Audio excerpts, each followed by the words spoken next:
the way I use the term shame as an affect, and just to share in a similar way of talking about, I'm using affect to refer to a biological response. Right. That when it becomes conscious, we call feeling, right? And when it becomes interwoven with our sense of biography or story that we're identified with, then we call it emotion, right? But just this biological response that happens. And shame as an affect is this sensing of losing connection to what was sustaining us in riding the waves of joy and interest, which is when we're most coherent, really, in those states. And I think one way to think about that is that we have a tuning system. It's like fine-tuning the needles on like a compass or something, so that we can navigate our experience better. And I think about the ancient navigators, the wayfarers that migrated from the Marquesa Islands to the Hawaiian Islands, where I lived for many years. About 1,800 years ago, they went on these dugout canoes all the way across the Pacific Ocean. They were going to these islands that were surrounded by over 2,000 miles of sea in all directions. Right. And how did they do that? Because they obviously had no navigational equipment, and many times the stars were covered by storms. And it turned out that these navigators actually learned to use the vessel of their own bodies, Right. the most sensitive parts of their bodies, to be able to feel the slipstream that actually could carry them the distance across the whole Pacific, right? Right. But it's a deep current and it's narrow, and so not to lose connection, which would be death for them, right? They learn to rest their testicles on the base of the canoe, so that as soon as they lose connection to that which was sustaining them, right, they'd feel that change in pressure, right?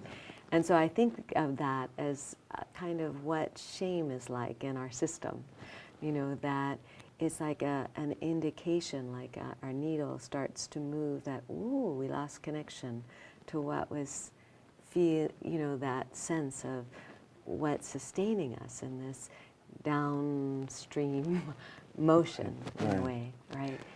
And that is a beautiful way how to attune our lives more and more from this separateness to a connectedness, and then to a non-duality, so that we really learn that feeling. Many people, when they hear feeling, they think, oh, we feel emotions. But no, feeling is a very, very precise tool to become aware of the body of life, but the big body of life. Yes. So this means that what we are working with very much is that the feeling awareness, that actually every developmental stage of our development is a layer of information that we can perceive. So perception can be fine-tuned so that every human being radiates the whole information, whole past, the whole future, into this now. And when I'm open enough and skilled enough, what I call spiritual competency, then all the information can be read like a book.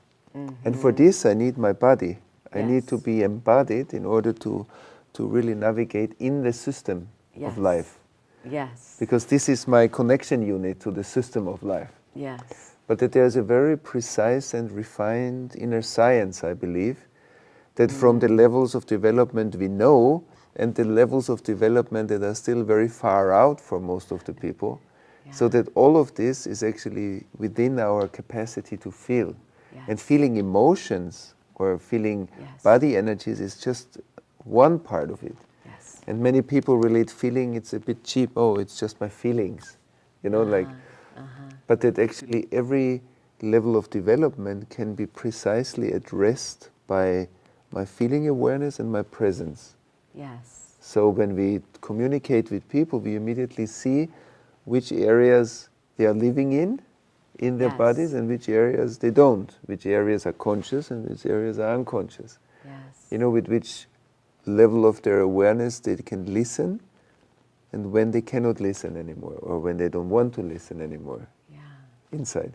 So these are very fine, these are just very simple examples, but they're very fine details. And so I liked your compass needle because it's actually a really refined scientific process in a way. Yes, a fine tuning. Yeah. Yes, of perception. Right. Yes. That Yeah. it's not a random thing, okay, I feel it or I don't. There is a science of feeling behind. Yes. You know, and that people that are very refined and clear in a way, Yeah. they come very quickly to the same results in a way. Yes. Yes. And it needs this Very listening well. because there's a certain stage in the development that we need to learn to listen to this more than to the conditioned self. And that most of the people's attention is fixed on the conditioned self, so it needs a Yes. spiritual practice or some kind of, however we call it, practice to listen more to this bigger existence. Like Yeah. the fluid of the tree that supports the leaf to grow. Yeah. So to listen to this fluid. But by listening to this fluid, we also see that we are never separate from the Yes. rest. You know, that Yes. the ego experience that is separate is actually transcended into a knowing that it's not separate, not just a Yes. logical idea, Yes. you know, the rational understanding of we are not separate, but Yes. it becomes a living Felt sense fact. of Yeah. yes. Yes. Yeah. And then it supports this movement very much that we see that when the hands open, this fluid is Yeah. actually our abundance. Yes. So there's no shortage of this creative impulse. Yes. I loved your referring to us as growing this, I think you describe it as a culture of we. Right. Yeah. Yeah. A we without them. Yes. Yeah. We without them.